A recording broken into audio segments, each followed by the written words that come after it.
Okay, so in terms of harassing behavior that's not intentional, that people don't go into saying, okay, I see these boundaries, I'm gonna cross them.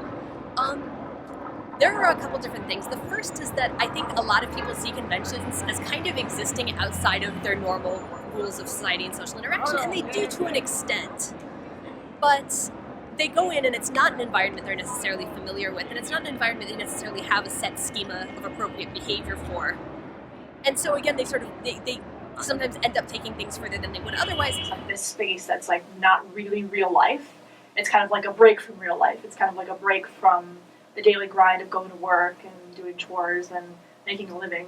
So there's really blatant stuff. Interviewers that are just really disrespectful to cosplayers and will go up and comment or ask them really inappropriate questions that are extremely sexual in nature, just absolutely inappropriate. And this happens a lot at conventions in like a bait and switch kind of way, which is really frustrating.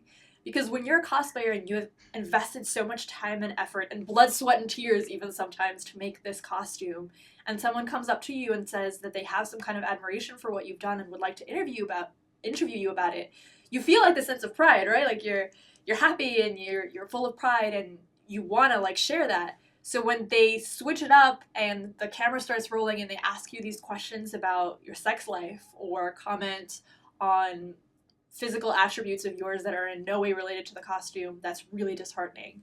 And I've seen that happen a lot, and I've seen it happen online. I've seen it happen at New York Comic Con too. If you are here because you love comics, because you love the characters you love, because you love the artists and writers you love, be a good ambassador for those things. You know, be representative of what you found in those things and what you got out of those things. And recognize that it's okay for people to love things and care about things in ways that may not be the same as you do, to like different things, to be more or less immersed in different aspects of things, and encourage that. At the same time, also call out bad behavior. Address it personally. If you're with a friend and they're being kind of a jerk and they're taking pictures of cosplayers without asking, tell them that's not cool. The sense that being a tolerant and accepting and welcoming community means tolerating bad behavior is, I think, a really damaging fallacy. In the same way that you can still have an open sandbox and deter people from throwing sand or peeing in it.